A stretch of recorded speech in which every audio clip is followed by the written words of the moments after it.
Mas lalo pang lumipad si Shoko sa gitna ng karamihan sa halip na tumigil sa mga lubad. Akala ko laban lang to ng mga high school students. Pero nasaan na tayo? Parang biglang may Dragon Ball Z power spike. Ang buong crowd ay nagwala ng todo. Ito ang totoong laban ng pinakamalalakas. Lumingon si Chung, mukhang galit na galit. Nang makita niyang papalayo si Yunggo, tinanong niya kung saan ito pupunta. Sabay sabing dapat siyang parusahan kung nandaya siya. Nagsimulang pawisan ng malamig si Yunggo at manginig. Lalo na nang utusan siya ni Chung na lumapit at lumuhod. Sinabi ni Chung na ipapakita niya kung ano ang mangyayari kapag may lumabag sa mga patakaran ng arena. Biglang narinig ang tunog ng bakal na kumakaladkad sa sahig, habang hinihila ni Chung ang isang metal na tubo sa gitna ng arena. Nang makita iyon, nagsimula ng kabahan si Yunggo. Iniisip niyang baka bugbugin siya gamit iyon. At kung gagamitin ni Chung ang buong lakas niya, baka mamatay na siya ngayon mismo. Pinagdikit ni Yunggo ang mga palad niya at nagmakaawa. Sinabing hindi niya sinadya at nagsisisi siya. Inutusan siya ni Chung na humiga. Doon na napagtanto ni Yunggo na tapos na siya.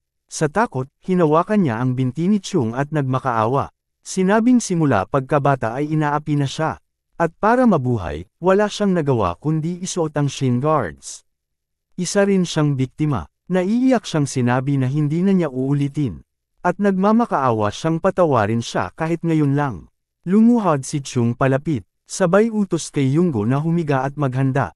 Tumulo ang luha ni Yunggo sa mat. At naisip niyang tapos na talaga siya. Sinunod niya ang posisyon na gusto ni Chung. At binalaan siya nito na kagatin ang kanyang mga ngipin. Kung ayaw niyang mawalan ng malay. Pumikit si Yunggo, handa na sa matinding sakit na paparating. Bumwelo si Chung, buong lakas na ibinaba ang tubo. Pero sa halip na matinding sakit, magaan na tapik lang sa puwet ang naramdaman ni Yunggo. Pero kahit ganon, napaihi pa rin siya sa takot. Hindi naman pala siya tinamaan. Pero nanginginig pa rin siya sa takot. Biglang nagtawanan ang buong crowd. May mga nagsabi pang nakakahiya at nakakadiri. Ngayon, hindi na siya makakalimutan. Pero hindi sa paraang gusto niya. Tinanong siya ni Chung kung hindi ba siya nahihiya sa ginawa niya sa loob ng arena. Sabay babala na sa susunod, hindi na siya patatawarin. Binitiwan ni Chung ang metal pipe sa sahig. Habang naiiyak si Yunggo, pero nang makita niyang tinatawanan siya ng lahat, bigla siyang nenes. Tumapak ng malakas si Chung sa lupa, at sinabi sa lahat na makinig ng mabuti. Nakakuha siya ng atensyon ng lahat at sinabi, dapat alam niyo na kung anong klase ang arena. Simple lang, lumaban kayo sa patas na kondisyon. At tanggapin ang resulta ng patas. Ang malalakas lang ang mananalo. Pero kung may magdadala ng away sa labas ng arena, o kung may magtatangkang mandaye, hinding-hindi ko palalampasan iyon. Kaya walang dapat ipag-alala, mag-enjoy lang kayo, dahil ang arena ay isang lugar kung saan kahit ang isang duwag natakot lumaban ay maaaring maging respetado, sa pamamagitan ng pagpapatamba sa kanilang kalaban. Nagwala ang crowd sa huling sinabi niya. Sinimulan nilang isigaw ang pangalan niya. Sabi ni Chung, yun lang ang gusto kong sabihin bilang presidente ng paaralan. Sa sumunod na eksena, isang sandbag ang lumilipad sa ere. Si Chung, todo sa ensayo sa bubong. Lumapit si Hil-Su, at sinabing ang tindi pa rin ng training niya. Kahit katatapos lang ng laban kahapon. Tinanong ni Chung kung ano ang sadya niya. At sinabing wala siyang maituturo sa kanya. Kung nagpunta siya para matuto, mas mabuti pang umalis na lang siya. Pero sabi ni Hil-Su, hindi yun ang dahilan kung bakit siya nandito. Narito siya para magpasalamat. Sabi ni Chung, hindi mo na kailangang magpasalamat. Ginagawa ko lang ang dapat kong gawin. Pero sabi ni Hil-Su, hindi naman niya kailangang maging ganoon kalamag. Gusto lang niyang malaman, bakit nagpakahirap si Chung para tulungan siya. Narinig niya na siya ang unang estudyanteng tinuruan ni Chung. At hindi rin niya makakalimutan ang mga sinabi nito. Noong gusto na niyang huminto. Sabi ni Chung, may isang bagay akong gustong ipakita sa isang tao. At dahil mas sinunod mo ako kaysa inakala ko, marami akong gustong sabihin sa'yo. Sabay tapik sa balikat ni Hil-Su. Nagulat si Hil-Su, pero yumuko siya at nagpasalamat ng sobra. Kahit hindi niya ganap na naintindihan ang sinabi ni Chung. Parang iba ang aura nito ngayon. Hindi na lang siya nagtanong pa. Sa gabing iyon, bumalik sila sa arena. Naririnig natin ang sigawan ng mga estudyante habang nagbabangayan ang mga tao. Matapos ang talumpati ni Chung, muling nabuhay ang arena. Mas matindi pa kaysa sa inaakala ng lahat. Sabik sila sa madugong laban at marahas na sagupaan na nangyayari araw-araw. Isa sa mga miyembro ng Student Council ang tumawag sa susunod na kalahok. Si Hilsu ang sumalang, at nagsimulang isigaw ng crowd ang pangalan niya. Ngumiti siya, sinasabing nagbago rin siya sa pamamagitan ng walang katapusang laban. Nakikita natin siyang umatake, tumatakbo papunta sa kalaban at diretsyong sumuntok sa mukha nito. Kitang-kita na lumakas na rin siya. Sumugod ang kalaban niya at sumuntok. Pero madali siyang yumuko upang umiwas. Sinabi niya ngayon ay nakikita na niya ang daloy ng laban. Bumwelo siya para sa isang matinding counter. At mabilis na tinapos ang kalaban niya. Malayo na ang narating niya mula noong una siyang sumalang sa arena. Nagwala ang crowd, at napasigaw siya ng buong lakas. Sa wakas, ang dating Vomit Boy ay kinilala na bilang isang tunay na mandirigma. Biglang lumipat ang eksena sa isang juvenile detention center. Si In-hye ay nakaupo sa likod ng salamin. Nang bumukas ang pinto at narinig niyang may nagsabi, "Matagal-tagal na rin." Tumangala si In-hye at ngumiti. Sabay sabing, "Oo nga, kuya. Si Honey iyon." Sinabi ni Honey na sigurado siyang sinabi niya dati, na gusto niyang makarinig ng interesanteng balita sa susunod nilang pagkikita.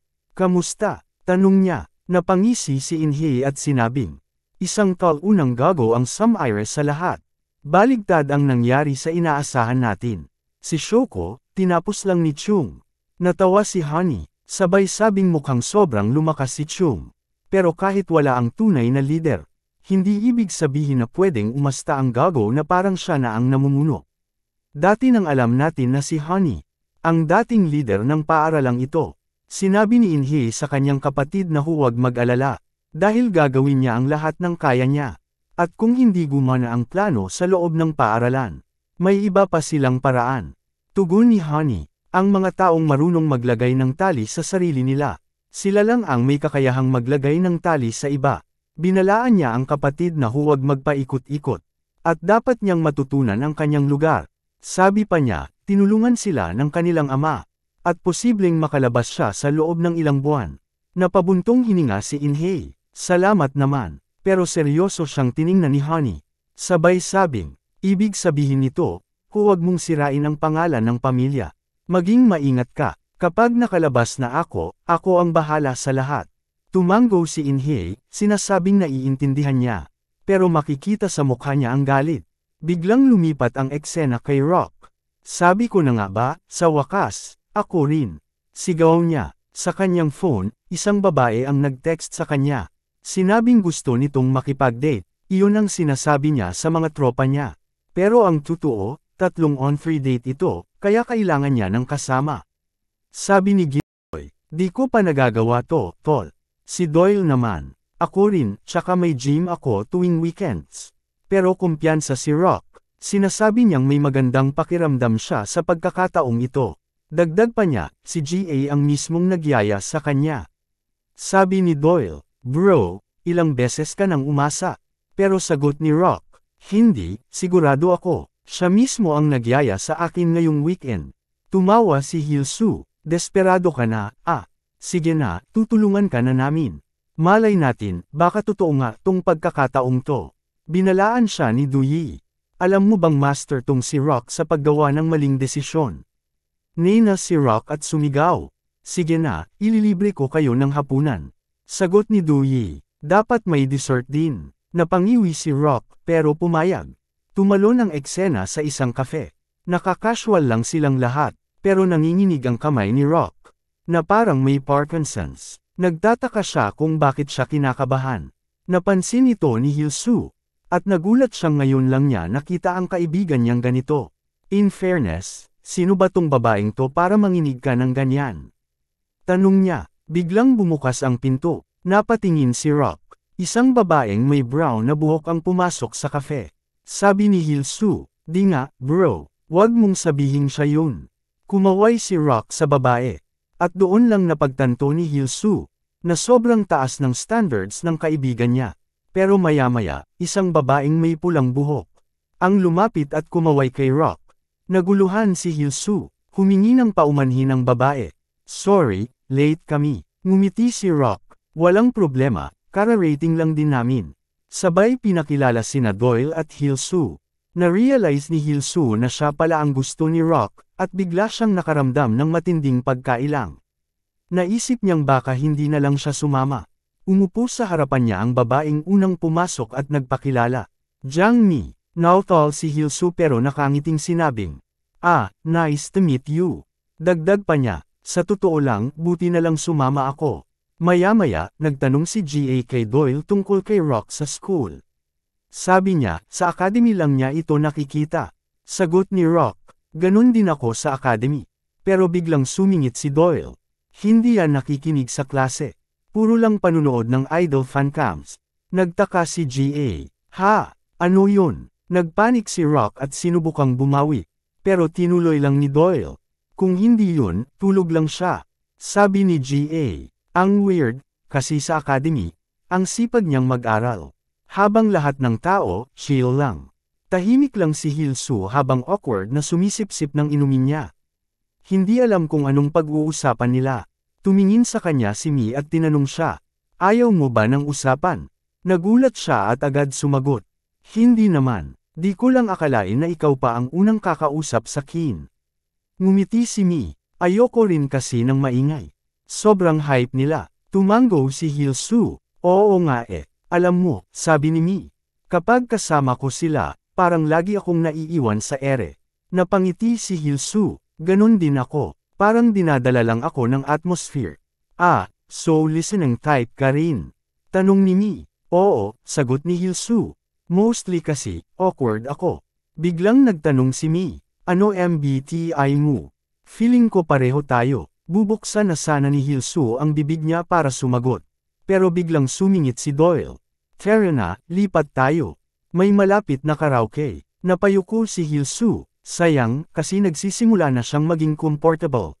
Tama, kakanta ako. Sigaw ni Rock. Pagdating nila sa karaoke, tinanong ni GA si Doyle kung magaling ba siyang kumanta. Sagot ni Doyle, average lang. Tumawa si GA.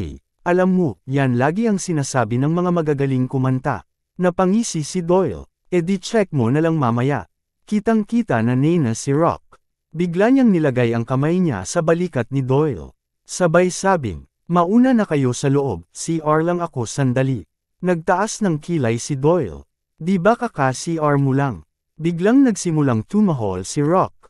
Ano bang problema mo, ha? Nagsimula silang magtalo, dahil pakiramdam ni Rock na nilalandi ni Doyle si GA. Depensa ni Doyle, Tol, tinulungan lang kita kasi nagiging awkward na yung jokes mo. Tahimik lang si Hilsu sa tabi. Walang balak makisali. Nagdesisyon siyang mauna na sa loob para hindi mag-alala ang iba. Pero hindi niya maitago ang matinding pagkaasiwa. Diyos ko, sa public pa talaga sila nag-aaway. Napabuntong hininga siya. Palagi naman silang ganyan. Pero sa isip niya, mabuti na rin. Dahil at least honest si Rock. Samantalang siya, andito lang, pautol-utol. Napatingin siya kay Mi. At napaisip, gusto niyang mapalapit sa kanya. Biglang sumagi sa isip niya. Jiang ang apelyido niya. Teka, baka may kamag-anak akong Jiang rin. Iniisip pa niya ito nang marinig niyang may nagtanong. Oy, anong problema? Pagtingala niya, may isang lalaki. Pilit na kinakausap si Mi. Nagpipilit ang lalaki. Kami na ang kasama nyo. Wala naman kayong ibang kasama, di ba? Napakunot noo si Mi. Hindi, andito kami kasama sila. Ngumiti ang lalaki. Halata namang kasinungalingan yan. Sakto nga, may dalawa pa akong kasama sa kabilang kwarto. Tamang-tama, 3-on-3 tayo. Biglang tumayo si Hilsu. Hoy, anong ginagawa mo? Tiningnan siya ng lalaki mula ulo hanggang paa. May kasama ka pala, pero mukha namang talunan. Bigla niyang hinawakan si Mi sa braso. Ba't mo pa siya sinasamahan? Ako na lang, mas bagay tayo. Ngumisi ang lalaki. Alam niyo ba kung sino ako? Bugs and Group, pare. Seryoso, wala kayong narinig tungkol sa kin. Sinubukan ni Mi na bawiin ang braso niya. Bitawan mo ko. Ngumiti lang ang lalaki. Ano, kung hindi kita bitawan? Tumakbo na papalapit si Hilsu. Pero bago pa siya makagalaw, nag-pivot si Mi. Hinawakan ang kwelyo ng lalaki. At isang malinis na judo throw ang pinakawalan niya. Pak! Diretsyong bumagsak ang lalaki sa sahig. Kung ayaw mong makinig sa salita ko, sabi ni Mi, edi bugbugin na lang kita. Hindi makapagsalita si Hilsu. Napabuntong hininga si Ga. Kinakabahan ako nung hinawakan niya yung kamay ni Mi. Nagtaka si Hilsu, anong meron? Sabi ni Ga, wala kang kailangang gawin. Kahit hindi halata, nakakatakot talaga si Mi. Sinugod ng lalaki si Mi. Pero mabilis siyang yumuko para iwasan ang suntok. Patuloy si Ga. Sa pagkakaalam ko, tinuruan na siyang lumaban ng kuya niya mula pagkabata. At sobrang galing niya. Kahit karamihan sa mga lalaki, hindi kayang tapatan siya. Sa harap nila, tuloy lang si Mi sa pambubugbog sa lalaki. Isang malakas na sipa sa mukha. At tumilapon siya sa dulo ng hallway. Biglang nag-isip si Ga. Teka, ang kuya ni Mi, taga 6 Gates High rin. Dugtong niya, at isang syllable lang din pangalan niya. Napamulagat si Hilsu, walang paraan. Bigla niyang naalala si Chung. At dito nalaman natin, si Mi pala ay kapatid mismo ni Chung. Nakatapak si Mi sa lalaki sa sahig. Galit na galit, dapat binitiwan mo na ko nung una pa lang. Tumangala siya, ba't mo pa kailangang subukan ang pasensya ko? Doon na lumapit ang mga kaibigan ng lalaki. Sabi lang namin na lumapit sa chicks.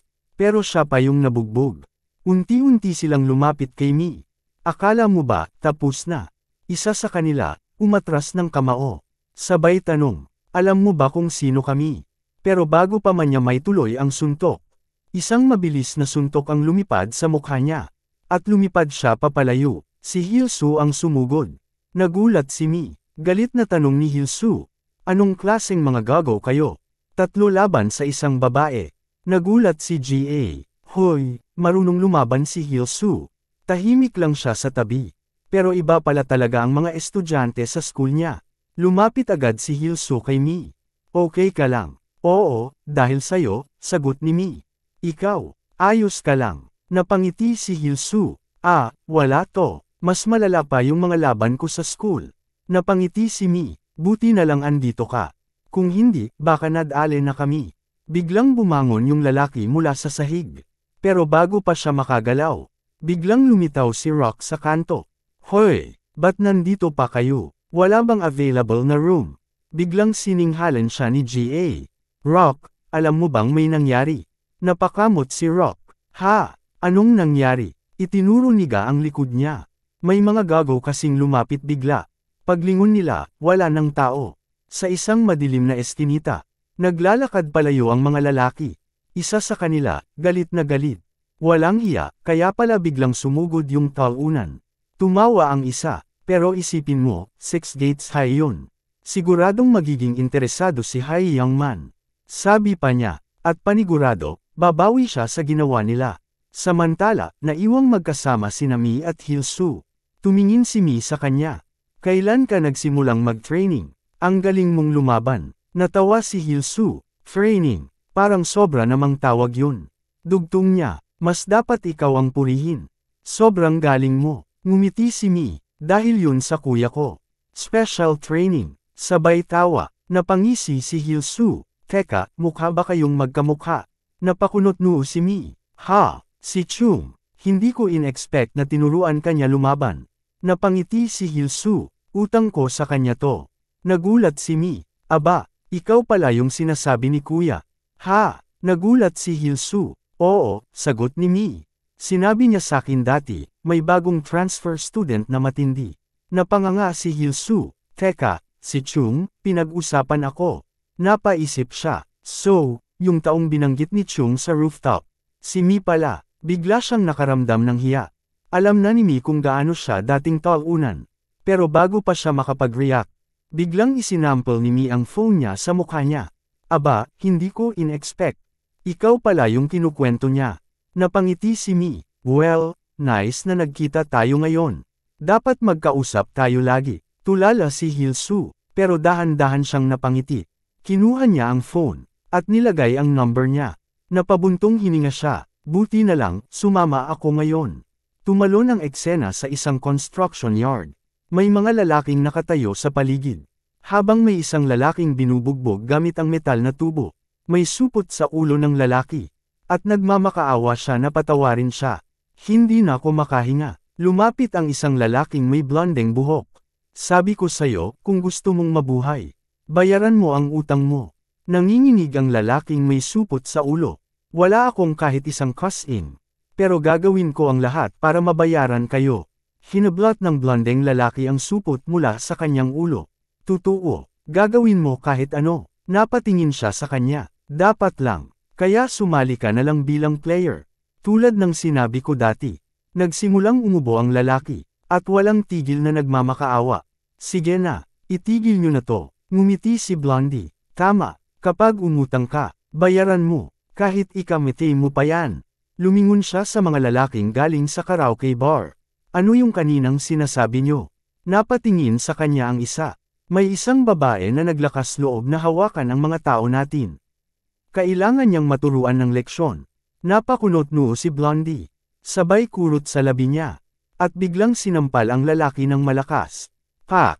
Talaga bang natalo ka ng babae? Napaatras ang lalaki. Pilit na nagpapaliwanag. Hindi naman ganon. Pero hindi pa siya tapos. Sinimulan siyang sip-in at apak-apakan ni Blondie. Ang laking kahihiyan mo sa grupo natin. Sinubukang ipagtanggol siya ng kasama niya. Hindi lang babae yun. Nakipaglaban din kami sa mga taga Six Gates.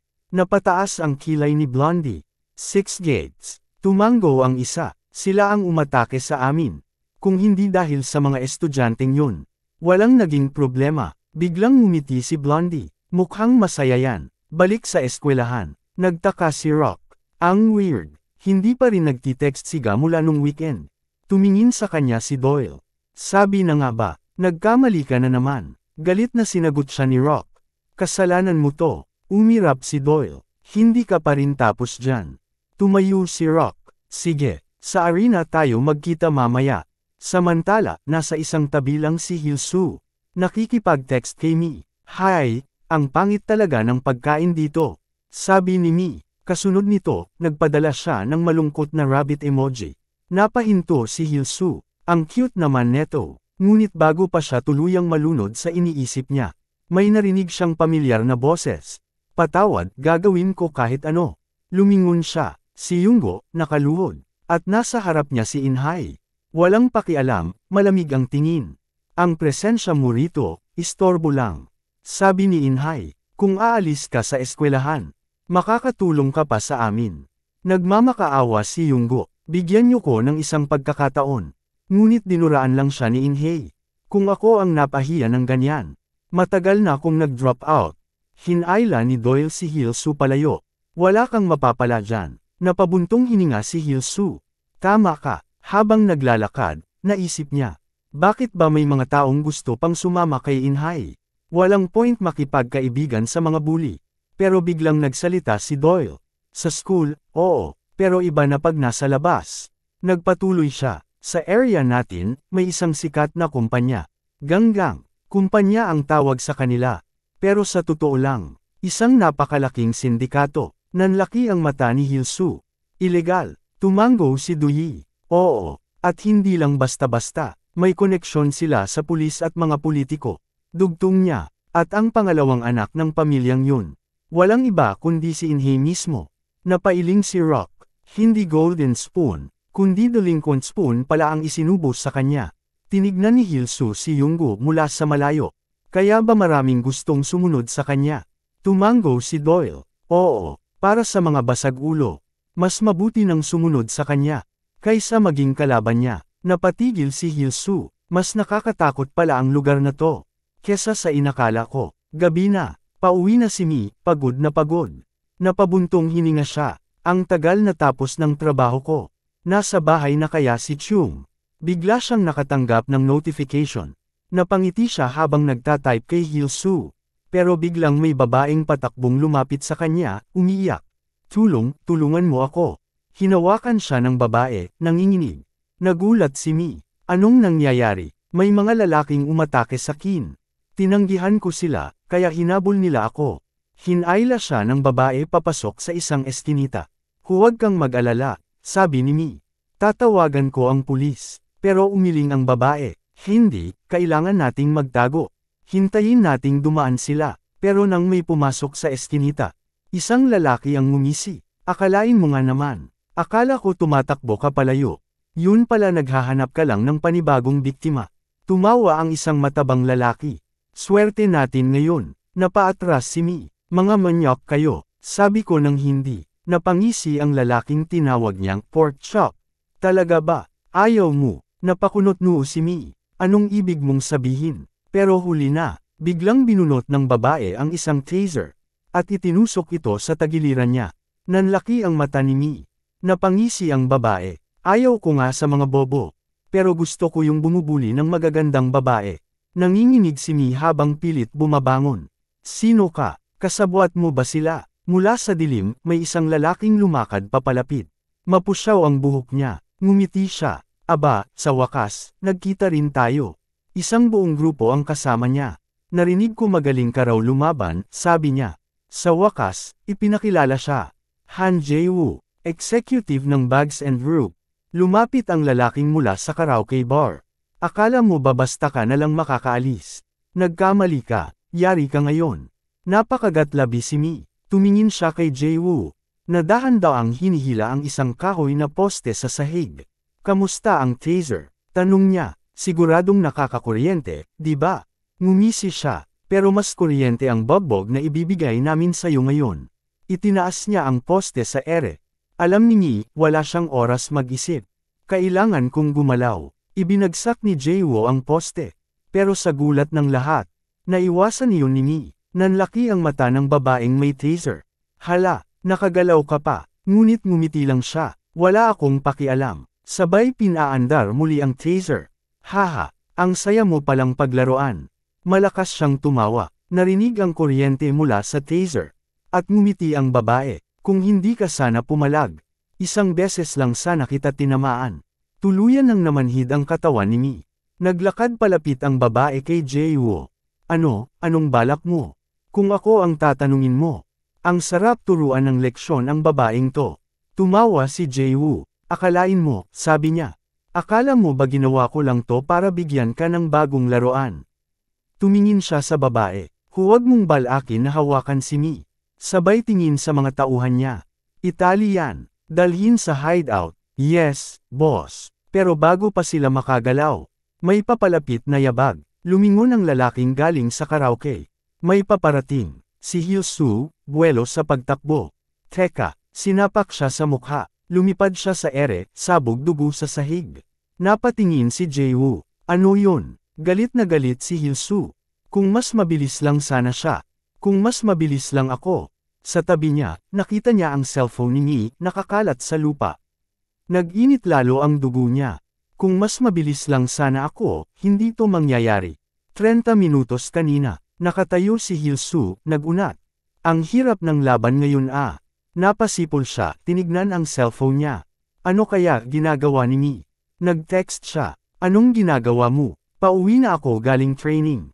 Tumangala siya sa langit. Medyo late na, magre-reply kaya siya. Nag-vibrate ang phone niya. Pauwi na rin ako galing trabaho. Nag-training ka ba ng maayos? Ngumiti si Hyul-soo. Napadaan ako sa karaoke. Nag-isip kung papasok ba ako, haha. Tumawa si Hyul-soo. Bored ka no? Dapat lumabas tayo minsan. Nag-reply si Mi. Pero iba yung pakiramdam ni Hyul-soo sa message niya. Maraming extra characters. Parang may gusto siyang sabihin. Balik sa kasalukuyan. Habang kinikuryente si Mi. Habang tinatanong niya kung kasabwat ba ng grupo ang babaeng nagtraidor sa kanya. Nagte-text siya kay Hyul-soo. Kaya naman may kutob na si Hyul-soo pagkadating niya. Pero hindi niya inakalang ganito pala ang nangyari. May tumuro kay Hyul-soo. Yan yun. Kasama yan sa 6 gates. Sinabi ko na sayo, Jae-woo. Ang 6 gates, mga atat. Ngumiti si Jae-woo. Akala namin iimbitahan ka pa namin, Mukhang sabik kayong sumali sa laban. Pero dumilim ang mukha ni Hyul-soo. Mali ang tinamaan nyo. Uubusin ko kayong lahat. Isang lalaki ang sumugod. Sabay suntok. Pero umiwas lang si Hyul-soo. Isang suntok sa panga, bagsak agad. Dalawa pang sumugod. Sinipa siya ng isa habang sumusuntok ang isa. Umiwas si Hyul-soo. Naiwasan niya ang suntok, nasalo ang sipa. Isang sapak sa tiyan, bagsak ang isa. Yung isa naman, sumipa uli. Nasangga ni Hilsu. Bumwelo ulit yung lalaki para sumipa. Pero masyado siyang mabagal. Nakatutok na si Hilsu. Isang uppercut sa panga. Talsik ang ngipin. Nagkalat ang dugo sa lupa. Umiling si Hilsu. Ang hina nyo kumpara sa mga nasa school. May isa pang sumugod. Pero sinipa lang siya ni Hilsu, bagsak. Biglang dumiretso sa kanya ang kahoy na poste. Agad niyang iniwasan. Nanlaki ang mata niya. Si Jae-woo, nakangisi. Curious ako sa school mo, sabi niya. Gusto kong makita kung gaano ka kagaling. Tumakbo si Jae-woo, sumugod. Buong lakas niyang inihataw ang poste. Pero umiwas lang si Hilsu. Isa pang palo. Umiwas ulit siya. Sunod-sunod ang atake ni Jae-woo. Pero walang isang tumama. Ang bilis nito, sabi ni Jae-woo. Biglang tumalon si Hilsu. Isang sipa pababa. Nagulat si Jae-woo. Ngumiti si Hilsu. Sino ka para humusga ng lakas ng iba? Kung ikaw mismo, wala kang laban. Ginamit ni Jae-woo ang poste pangsangga. Basag ang poste. Napaatras siya. Grabe to ah. Pero ngumiti lang si Hilsu. Pasimula pa lang ako. Sunod-sunod ang atake ni Hilsu, na itulak niya si Jae-woo pabalik. Paano, hindi mo kaya lumaban ng walang armas? Lumaban ka ng maayos. Ngunit biglang, iniabot ni Jae-woo ang paa niya. Nadapa si Hilsu. Habang nahuhulog siya, napaisip si Hilsu. Sok! Napadalos-dalos ako. Bumagsak siya sa isang bagay. Tumingin siya, sa dibdib ng babaeng may taser. Nanlaki ang mata niya.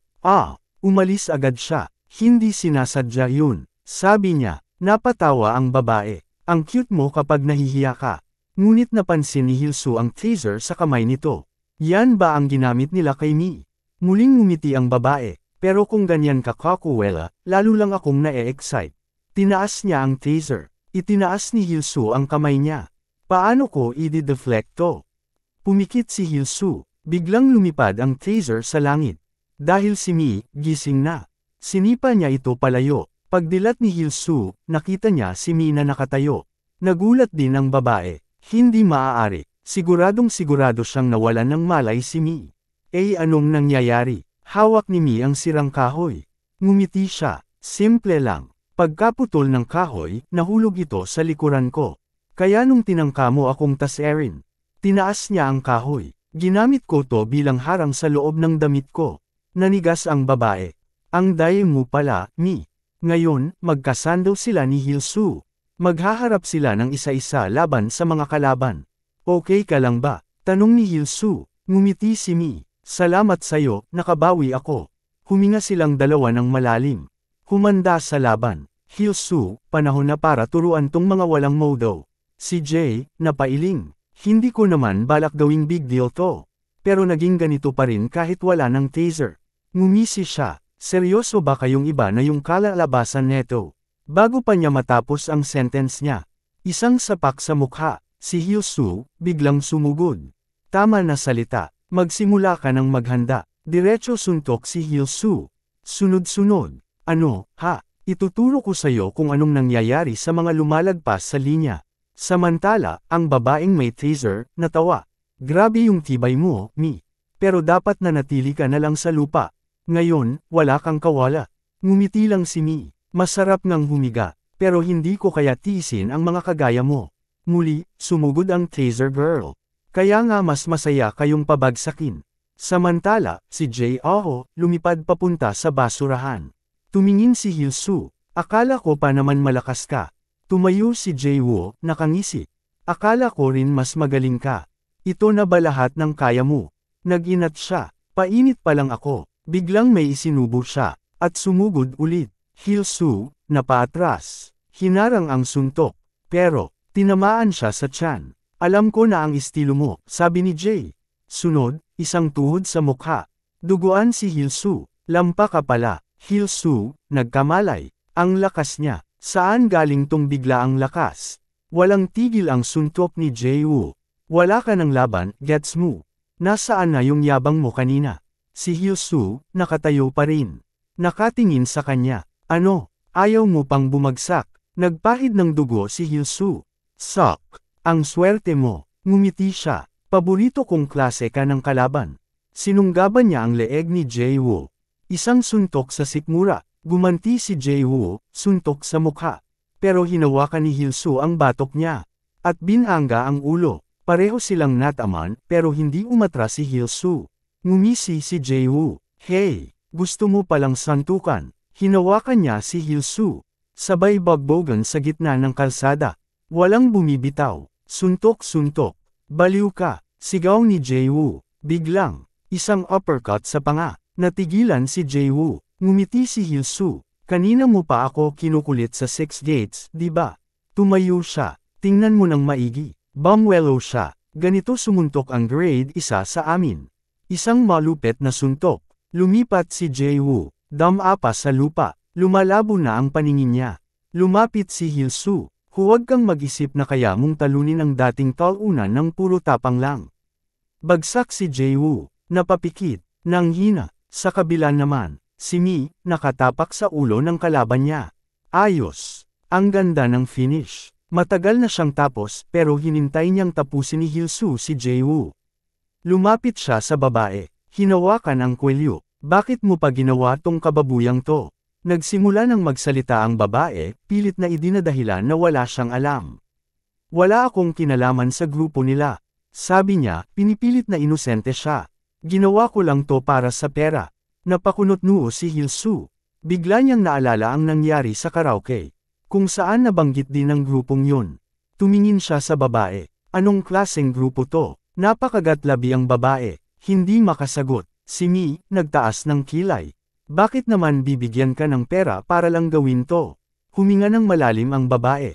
Kung galing talaga kayo sa 6 gates, hindi na ako magtataka na hindi niyo to alam. Nagpatuloy siya. Mga kalahating taon na ang nakakalipas. Nang biglang lumitaw ang grupong to dito sa Jongyong. Ang impluwensya nila, malaki. Sobrang laki, na kahit ang pinaka-notorious na gang dito. Lumuhad sa harapan nila. Napatingin si Hilsu. Pero ang dami ng malalakas na gang dito. Paano sila lumaki ng ganito kabilis? Napailing ang babae. Hindi ko alam kung paano sila napasok ng grupo. Pero ang sigurado ako, ang target ni Jae-woo ay ang 6 gates mismo. Nag-flashback. Nakikita nilang tinanggap ng babae ang pera. Nag-aalangan siya. Bakit ang laki ng binabayad nila sakin? Parang may mali. Ngunit ngumisi si Jae-woo. Binabayaran ka ng malaki. Dahil kailangang gawin mo ito ng tama. Tumingin siya sa mga kasama niya. Kung mapapasali natin ang mga bata ng 6 gates, magkakaroon tayo ng tsansa na mapasama sa 5 dragons. Napasinghap si Hilsu. Hindi si Mi ang target nila, kundi ang mismong eskwelahan. Bakit? Tanong niya. Napangiti ng mapait ang babae. Dahil sa buong rehiyon ng Jongyong, nakuha na nila ang lahat ng paaralan. 2 na lang ang hindi nila nadadala sa ilalim nila. Ang 6 gates at Jinsang Technical. Nanigas si Hilsu. Naalala niya nang sabihin ni Jae-woo. Gusto kong makita kung gaano kagaling ang eskwelahan mo. Bumantong hininga ang babae. Ayan, nasabi ko na lahat. Wala na akong kinalaman dito, kaya aalis na ako. Liu-ingga na sana siya, ngunit. Hinayla siya ni Mi pabalik. Saan ka pupunta? Ngumiti ng nakakatakot si Mi. Hindi pa ako tapos sayo. Sumunod ang sigaw ng babae. At ang tunog ng suntok. Bag. Bag. Habang naglalakad palayo, napailing si Hilsu. Hindi ako makapaniwala. Nangyari lang to dahil lang nasangkot ka sa eskwelahan namin. Ngumiti si Mi. Okay lang. Sila naman ang masama, eh. Ba't ka pa nagsusorry? May koneksyon naman ako sa 6 gates kahit papano. Napaisip si Hilsu. Oo nga pala. Nakalimutan niya. Ngumiti si Mi. Kung hindi man nangyari to ngayon, mangyayari rin to balang araw. Napatawa si Hilsu. Sa isang banda, nakakagaan din ng loob. Napakunot-noo si Mi. Bakit? Ngumiti si Hilsu. Kahit anong gawin ng grupong yon, hindi nila matatalo ang 6 gates. Hindi habang nakatayo si Chung. Nagkatawanan sila. Tama, sabi ni Mi. Wala silang laban sa kuya ko. Ngunit ngumiti siya kay Hilsu. Pero ikaw rin, hindi ka naman masama. Napatingin si Hilsu. Nagsimulang mamula. Salamat, 2 na utang ko sayo. Tumawa si Hilsu, nakakamot sa batok. Ang totoo niyan, sobrang gone ng pakiramdam ko na nailigtas kita. Nag-cut ang eksena. Sa ilalim ng isang ilaw sa kalsada, may naririnig silang binubugbog. Hindi ganon. Si Jae-woo, duguan. Nakatamba, may isang lalaking nakatayo sa harapan niya. Tumangala si Jae-woo, nanginginig. Hindi ko sinasadya, napangisi ang lalaki. Lagi mong hindi sinasadya, di ba? Sinipa niya ang mukha ni Jae-woo. Napadikit ang mukha nito sa semento. Alam mo bang wala ka sa lugar mo? Nanginginig si Jae-woo. Nagsisikap lang ako, ito na lang ang natitirang lugar na hindi pa natin nakukuha. Tiningnan siya ng lalaki. Alam mo ba kung anong plano na talaga natin? Nanahimik si Jae-woo. Ang pananakop sa hilagang rehiyon, matagal nang nakaplano. Kumitik ang lalaki. At mula ngayon, ikaw na mismo, Jae-woo, ay isa na lang player. Nanlaki ang mata ni Jae-woo. Anong ibig mong sabihin? Boss, huwag naman. Ngunit walang nakinig sa kanya. Isa sa 5 Dragons, Tyrone Kwon. Nag-cut ulit ang eksena. Isang madilim na warehouse. May isang lalaking nakaupo, nakataas ang paa sa lamesa. Sa harapan niya, isang grupo ng mga bata. Nanginginig, puro kayong mukhang talunan. Inikat niya ang paningin niya sa kanila. Bakit niyo naisip ang lumayas sa mga bahay niyo, ha? Nanlaki ang mata ng isa sa kanila. Ano, bibaliw ka ba? Napatingin ang lalaki. Nagpunta kami dito para sumali sa Heavenly Wind. Matagal na kaming palaboy sa lansangan. Narinig namin, may pagkain at matutuluyan dito.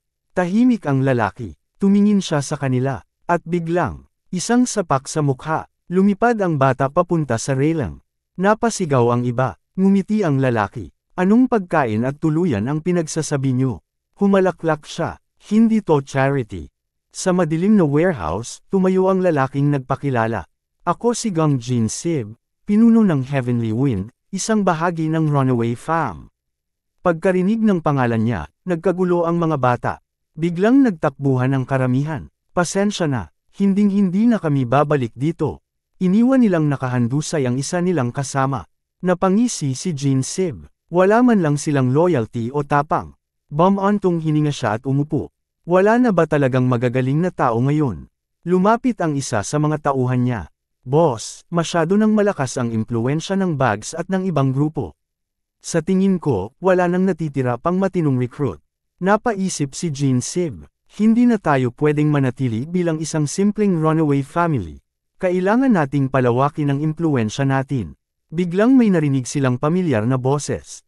Parang kulang kayo sa tao, Lahat sila napatingin. Paglabas ng anino mula sa dilim. Nagulat sila. Wala namang iba, kundi si Yunggu. Naglakad ito papasok. Hindi ko akalaing Heavenly Wind ang magkukulang sa tauhan. Nababaliw ka ba? Sigaw ng isa. Paano mo nagawang lumapit dito? Ngumiti lang si Yunggu. Nag-iisip akong sumali ulit. Interview muna. Naningkit ang mga mata ni Jin Sib. Mayabang ka pa rin. At anong rason namin para tanggapin ang isang tumalikod sa amin? Isa pa, ang ugali mo, sapat na yun para ma-disqualify ka. Tumawa si Yunggu. May konsensya rin naman ako. Hindi ako basta humihingi ng pabor ng walang kapalit. Tumingin siya kay Jin Sib ng matalim. Handa akong gawin ang kahit anong ipagawa mo. Kahit pa isang shit job. Biglang ngumiti si Jin Sib. Ganun ba? Kinabukasan sa eskwelahan. Nag-iinat si Hilsu. Grabe, parang samobra ata ako kahapon, ang sakit ng katawan ko. Siguro dumaan muna ako sa klinik para kumuha ng gamot. Pagliko niya sa isang eskinita, may narinig siyang usapan. Bakit mo pinapahirapan ang sarili mo? Ayos lang yan. Alam mo namang malamig ang puso ni Inhay. Tutal, gusto ka naming makuha ulit. Kung maayos ang pakikisuyo, hindi ka tatanggihan ni Inhay. Si Yunggu ang kinakausap nila. Matalim ang tingin nito. Tigilan nyo na ang bullshit. Sabihin nyo na lang kung anong gusto nyo. Tumawa ang lalaking may mohawk. Ang sama pa rin ng ugali mo. Pero may narinig ako, sa Heavenly Wind, naging maayos ka raw makisama. Tulad mo, marami sa kanila ang mga runaway. Ang saya siguro makisama sa kanila. Balak sana kitang pakiusapan na ipakilala mo kami. Pero napailing si Yunggu. Wala akong balak magsilbi sa inyo. Tatalikod na sana siya. Narinig niya ang tunog ng lata ng Coca-Cola na itinapon. Pero bago pa ito lumapit sa kanya, tinadyakan ito ni Yunggu. Muntik nang tamaan ang mukha ng lalaking may mohawk. Wow, ang init ng ulo mo, sabi nito, medyo natigilan.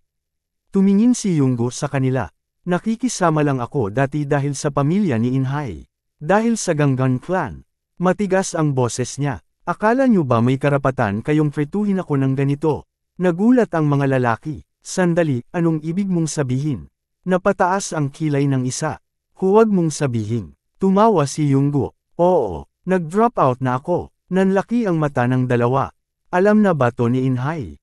Pero napailing lang si Yunggo. Anong silbi ng pagpasok sa eskwelahang to? Tumigil na lang kayo dito. At habang buhay niyong sambahin si Inhay. Naglalakad si Yunggo palabas ng eskwelahan. Bitbit niya ang gamit niya. Hindi na mahalaga sa akin si Inhay o ang Ganggan clan. Magsisimula na lang ako ulit sa Heavenly Wind. Pero bago pa siya makalayo. Hoy, Yunggo, napalingon siya. Si Hilsu. Teka lang, sabi ni Hilsu. May seryosong ekspresyon ito. Nabalitaan kong nag-drop out ka. Bakit? Dahil ba sa nangyari sa arena? Tumalalikod si Yunggo, hindi pinansin si Hilsu.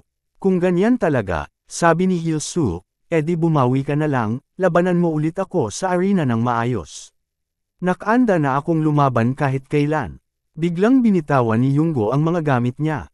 Sabay sunggab sa kwelyo ni Hilsu. Masaya ka na ba, ha? Sigaw niya. Akalain mo, feeling mo ba nagawa mo ang hustisya dahil dito? Dapat mag-ingat ka sa gabi. Talunan ka rin gaya ng iba. Patayin na lang kita rito dahil wala ka na sa arena. Tinalikuran niya si Hilsu, padabog na umalis. Nasira na araw ko dahil sayo. Totoo namang wala siyang pakialam kay Yunggo. Pero hindi niya maiwasang mabalisa. Habang paalis si Yunggo, isang piraso ng papel ang nahulog mula sa dala niyang gamit. Lumapag ito sa harapan ni Hilsu. Sa isang lumang gasolinahan, may ilang kabataang nagkakatipon. May bonfire silang ginawa. Ang tatanga natin, sabi ng isa. Narinig ko, palpak na naman tayo ngayong linggo. Kasalanan ng Heavenly Wind. Wala silang moralidad. Isa pa ang sumagot. Matatapos din natin to. Marami nga sila, pero walang silbi karamihan. Biglang may narinig silang bakal na hinihila sa semento. Sunod, mga yabag na papalapit. Napatingala sila, nagtaka. Pagtingin nila, si Yunggo, dalawa lang ang pagpipilian niyo, malamig niyang sabi. Sumunod sa Heavenly Wind, o lumayas at huwag na muling babalik dito. Napatingin ang grupo sa isa't isa. Narinig namin to sabi ng isa. Ikaw yung sumali sa grupo ni Inhay, di ba? Pero bumalik ka rin pala sa Heavenly Wind sa huli. Tumawa sila, walang mas opportunista pa sa'yo. Balik sa pag-uusap ni Yunggo at Jin Sib. Si Yungan, sabi ni Jin Sib, target niya na ang teritoryo niya. At kung ako sa'yo, hindi ko napapatulan yan. Pero kung gusto mong bumalik sa grupo, ikaw na ang bahala dyan. Napabuntong hininga si Yunggo. Wala akong ibang pagpipilian kung gusto kong ibalik ang posisyon ko. Biglang tumakbo ang mga lalaki papunta kay Yunggo. Papanggap ka lang, sigaw nila. Bakit ka nandito, ha? Gusto mong mamatay? Sumugod sila. Nagawang harangin ni Yunggo ang isa. Pero may isa pang lumitaw mula sa gilid. Tumama ang isang suntok sa kanya. Sunod, isang hampas. Ang laki ng butas sa depensa mo, gago. Pero hindi siya tinamaan. Nakita nilang na-block niya gamit ang mga shins niya. Nakangiti si Yunggo. Ano to, seryoso? Bala-proof tong mga binti ko. Isang sipa sa mukha ng kalaban. Napaatras ang iba. Takot na takot. Si Yungan mismo, nagsimulang pawisan. Dahan-daang tinanggal ni Yunggo ang jacket niya. Sige, Anya, subukan niyo akong pagsabay-sabayin. Muli siyang sumugod. Hindi ako pwede matalo dito. Sumabog ang kanyang sigaw. Sa headquarters ng Heavenly Wind, nakaupo si Jin Sib. Hawak ang isang lumang litrato. Si Yunggo, mas bata pa. Isang tauhan niya ang lumapit. Boss, seryoso ba? Babalik talaga si Yunggo. Tumawa si Jin Sib. Siyempre hindi. Bakit mo pa siya pinagawa nito? Nagbuntong hininga si Jin Sib. Kapag natapos ni Yunggo ang misyon niya, ubos na ang iba pang runaway families. At kung matalo siya, I don't lose anything. Dahan-dahan niyang sinindihan ang litrato nila ni Yunggo. Alam mo kung anong klase ng tao si Yunggo. Isang walang kwentang traidor. At ang ganong klaseng tao, hindi mo inaalagaan. Ginagamit mo hanggang wala nang natitira.